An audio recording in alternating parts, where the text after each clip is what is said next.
Hello বন্ধুরা, আশা করি আপনারা সকলেই খুব ভালো আছেন। ভিভো আজকে ভারতের বাজারে লঞ্চ করলো ভিভো U10 এর সাকসেসর ভিভো U20, খুবই আকর্ষণীয় প্রাইস পয়েন্টে, আকর্ষণীয় স্পেসিফিকেশনের সাথে। এখানে 4GB 64GB র্যাম ভ্যারিয়েন্টের দাম রাখা হলো 10,990 টাকা। কিন্তু আপনি যদি ফার্স্ট সেলে ফোনটি কেনেন এবং প্রিপেড অর্ডার যদি করেন, আগে পেমেন্ট যদি করে দেন, সেক্ষেত্রে এই ফোনটির দাম 1000 টাকা কমে এসে দাঁড়াবে 10,000 টাকার নিচে 9,990 টাকা। অবশ্যই একটি ভ্যালুয়েবল প্রাইস পয়েন্ট। সেক্ষেত্রে আজকে আমরা দেখে নেব এই ফোনটির বেশ কিছু উইক পয়েন্ট, যেগুলো এই প্রাইস রেঞ্জে আপনাদের পাওয়ার কথা ছিল কিন্তু ভিভো U20-তে নেই। ভিভো U10 এর সাকসেসর হিসেবে ভিভো U20, অবশ্যই এই ফোনটিকে সাকসেসর বলা চলে। কেন বলা চলে সেটাও আপনাদের বলবো, এবং এই প্রাইস পয়েন্টে দাঁড়িয়েও এমন কিছু স্পেসিফিকেশন আপনার পাওয়ার কথা ছিল কিন্তু ভিভো U20-তে নেই। সেই সমস্ত কিছু আপনাদের সামনে ক্লিয়ার করে দেবো, খারাপ দিক এবং ভালো দিক। তাহলে চলুন আর দেরি না করে আজকের এপিসোড শুরু করি। আপনার যদি ভালো লেগে থাকে ভিডিওটি, অবশ্যই এটি লাইক করবেন, কারণ আপনার একটি লাইক আমাদের নতুন নতুন ভিডিও তৈরি করতে অনেক বেশি ইন্সপায়ার করে। আর আপনি যদি আমাদের নতুন বন্ধু হন, নিচের দিকে দেখুন সাবস্ক্রাইব লেখা ছোট্ট বাটন আছে, ওটাকে অবশ্যই প্রেস করে দিন। সাথে সাথে বেল আইকন এবং তার পাশে যে অল নোটিফিকেশন আইকনটি আছে ওটাও প্রেস করতে ভুলবেন না, যাতে আমাদের নেক্সট কোনো এপিসোড আপনার মিস না হয়ে যায়। আসুন আজকের ভিডিও শুরু করি।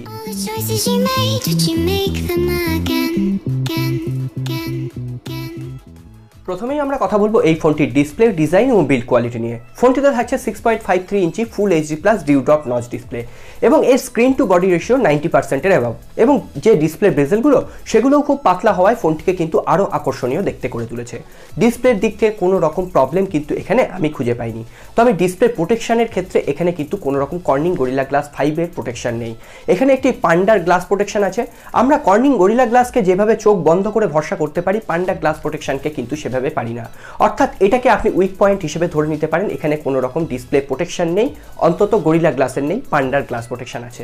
এরপরে যদি আমরা ব্যাক প্যানেলটা খেয়াল করি, তাহলে সেখানে পলিকার্বনের ডিজাইন পাবেন। এর সাথে সাথে dual tone 3D diamond cut design দেখতে পাবেন। এখানে পলিকার্বনের প্রিমিয়াম লুকস দিলেও প্রিমিয়াম ফিল কিন্তু কখনোই দেয় না। এটা অল্প ইউজেই কিন্তু আস্তে আস্তে স্ক্র্যাচ চলে আসবে। আমাদের রেকমেন্ডেশন থাকবে অবশ্যই বক্সে থাকা যে টিপিউ কেসটা ওটাকে ইউজ করুন। এখানে বলে দিই, গ্লাস বডি ডিজাইন আমার জন্য কিন্তু বেটার। এটা পার্সোনাল প্রেফারেন্স হতেই পারে, কিন্তু বলবো গ্লাস বডি ডিজাইন আর হ্যান্ড ফিলিংয়ের জন্য কিন্তু অনেকটা বেটার। এবং এই প্রাইস রেঞ্জে কিন্তু রেডমি নোট 7 প্রো এখন চলে এসছে। সেক্ষেত্রে রেডমি নোট 7 প্রোতে কিন্তু গ্লাস বডি ডিজাইন পেয়ে যাবেন। রেডমি নোট 8 সেখানেও গ্লাস বডি ডিজাইন আপনাকে প্রোভাইড করছে। এটা জাস্ট আমি উদাহরণ দেওয়ার জন্য বললাম। সুতরাং এটাকেও আপনি সেকেন্ড উইক পয়েন্ট ধরে নিতে পারেন। এরপর আমরা কথা বলবো এই ফোনটির পারফরমেন্স নিয়ে। ফোনটিতে দেওয়া হয়েছে কোয়ালকম স্ন্যাপড্রাগন 675 প্রসেসর। এই প্রসেসরটিকে আমরা আগে দেখেছি রেডমি নোট 7 প্রোতে। খুবই পাওয়ারফুল প্রসেসর এবং পাওয়ার এফিশিয়েন্ট প্রসেসর।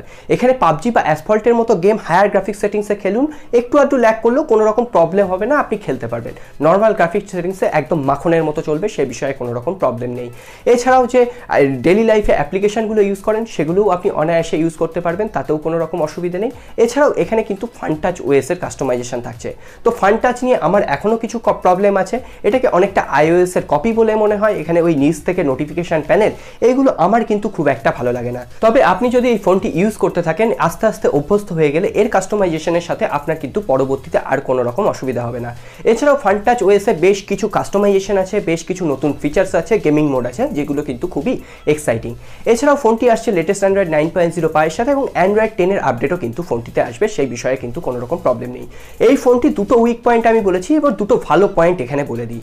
এখানে আসছে UFS 2.1 স্টোরেজ টাইপ, এছাড়াও লেটেস্ট DDR4X RAM।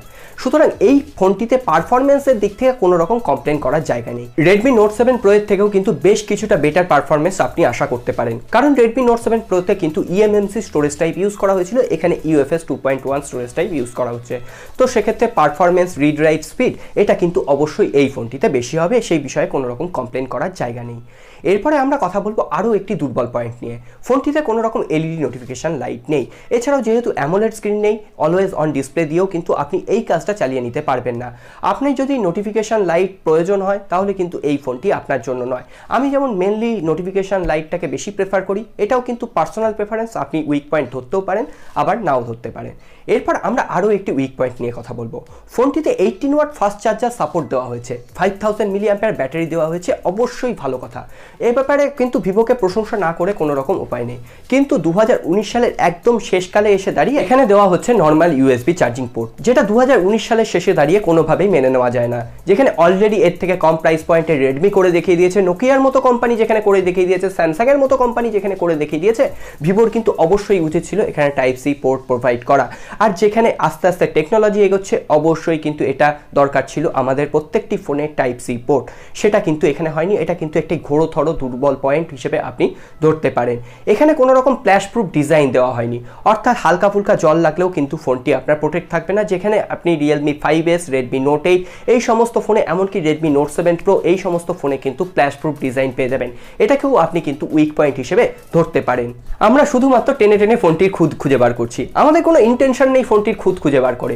এরপর একটু ভালো কথা বলে দিই, ফোনটিতে থাকছে ট্রিপল কার্ড স্লট, অর্থাৎ দুটো সিম এবং একটি micro SD card at a time use করতে পারবেন, যেটা কিন্তু রেডমি নোট 7 প্রোতে আপনি পারবেন না। এরপরে বলে দিই ফোনটির ক্যামেরা সেকশন নিয়ে। ফোনটিতে থাকছে ট্রিপল রিয়ার ক্যামেরা, অর্থাৎ এখানে 16 মেগাপিক্সেলের প্রাইমারি ক্যামেরা, যার অ্যাপারচার থাকছে f1.8, অর্থাৎ লো লাইটেও একটি ভালো পারফরমেন্স কিন্তু আপনি পেয়ে যাবেন। এছাড়াও এখানে থাকছে 8 মেগাপিক্সেলের একটি ওয়াইড অ্যাঙ্গেল লেন্স, যেটা দিয়ে আপনি 120 ডিগ্রি ওয়াইড অ্যাঙ্গেল ভিউতে আপনি কিন্তু ভিডিও শুট করতে পারবেন। এছাড়াও থাকছে 2 মেগাপিক্সেলের একটি ম্যাক্রো লেন্স। সুতরাং আপনার মনে প্রশ্ন আসতেই পারে যে এখানে কি আমি পোর্ট্রেট মোডে ছবি তুলতে পারবো না? অবশ্যই পোর্ট্রেট মোডে আপনি এখানে ছবি তুলতে পারবেন। তার জন্য আলাদা কোনো সেন্সার এখানে দেওয়া হয়নি, তার জন্য কিন্তু এখানে সফটওয়্যার যে বেসটা সেটা ইউজ করা হয়েছে। এখানে আপনি সফটওয়্যার প্রসেসিং এর মাধ্যমে পোর্ট্রেট মোড ইউজ করতে পারবেন। এরপর যদি আমরা সেলফি ক্যামেরার কথা বলি, সেখানে থাকছে 16 মেগাপিক্সেলের একটি সেলফি ক্যামেরা, যার অ্যাপারচার থাকছে f2.0। তবে এখানে একটি ছোট্ট প্রবলেম আমার লেগেছে, সেটা আমি আপনাদের সাথে শেয়ার করব। ভিভোর সেলফি ক্যামেরায় যখন আপনি কোনো সেলফি ক্যাপচার করবেন, আপনার মুখের ওপর বিউটিফিকেশন মোডের এফেক্টগুলো এতটা বেশি পরিমাণে দেওয়া হয় যে আপনার মুখের স্কিন টোনটা কিন্তু অনেকটা পাল্টে যায়। আপনার মুখে ওই আটা ময়দা লাগিয়ে ছবি তোলার মতো একটা সিচুয়েশন তৈরি হয়ে যায়, যেটা কিন্তু আমার কখনোই ভালো লাগে না। এখানে যদি আপনি অরিজিনাল কালার রিপ্রোডাকশন চান, অরিজিনাল স্কিন টোন চান, তাহলে কিন্তু ভিভোর সেলফি ক্যামেরা আপনার জন্য কখনোই পছন্দ হবে না। তো সেক্ষেত্রে এটা একবার আপনারা কিন্তু ভেবে দেখতে পারেন। এছাড়াও আপনি ব্যাক ক্যামেরা দিয়ে 4K ভিডিও শুট করতে পারছেন, থাকছে টাইম ল্যাপস, ইআইএস, স্লো মোশনের মতো ফিচারসও। তবে এখানে ফ্রন্ট ক্যামেরায় আপনি কিন্তু আপ টু 1080p পর্যন্ত ভিডিওই শুট করতে পারবেন। তো বন্ধুরা, আমরা ভিডিওর একদম শেষ মুহূর্তে এসে উপস্থিত হয়েছি। আপনি যদি ভিডিওটি সম্পূর্ণ দেখেন তাহলে আপনারা নিজেরাই ডিসিশন নিতে পারবেন এই ফোনটি আপনার উপযুক্ত কিনা। তাও আমি এর কনক্লুশনটা একবার বলে দিই। আপনি যদি ভালো ডিসপ্লে কোয়ালিটি চান, এখানে ক্যামেরা কোয়ালিটি চান, পারফরমেন্স চান, তাহলে কিন্তু এই ফোনটি আপনি বেছে নিতেই পারেন। ট্রিপল কার্ড স্লটও থাকছে ফোনটিতে।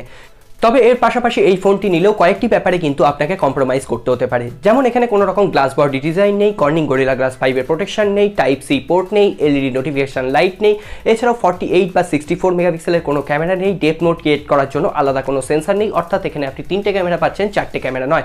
এই প্রাইস রেঞ্জে কিন্তু রিয়েলমি বা রেডমির মতো কোম্পানি আপনাকে 4টে ক্যামেরা প্রোভাইড করছে। তো অনেকেই এখানে বলবেন যে 64 মেগাপিক্সেল ক্যামেরা নেই, 48 মেগাপিক্সেল ক্যামেরা নেই, তাহলে কেন আমরা এই ফোনটিকে নিতে যাব? তাহলে দেখুন, ওখানে কিন্তু 48 কিন্তু নামেই রয়েছে। অ্যাকচুয়ালি ক্যামেরাটা কিন্তু 12 মেগাপিক্সেল বা 16 মেগাপিক্সেল। তো এখানে ভিভো কোনো রকম পিক্সেল বাইন্ডিং টেকনোলজিটাকে ইউজ করেনি। তো সেক্ষেত্রে এই মেগাপিক্সেলটাকে দিয়ে আপনি ক্যামেরার পারফরমেন্স বিচার করতে কখনোই পারেন না। ভিভোর এই ক্যামেরা পারফরমেন্সও কিন্তু যথেষ্ট বেটার হবে এবং লো লাইটেও আপনি ভালো পারফরমেন্সই পেয়ে যাবেন। তো সেক্ষেত্রে এটা কিন্তু কোনো রকম উইক পয়েন্ট হিসেবে আমি ধরতে পারছি না। এরপর আপনারা সিদ্ধান্ত নেবেন আপনাদের জন্য পারফেক্ট ফোন কোনটি।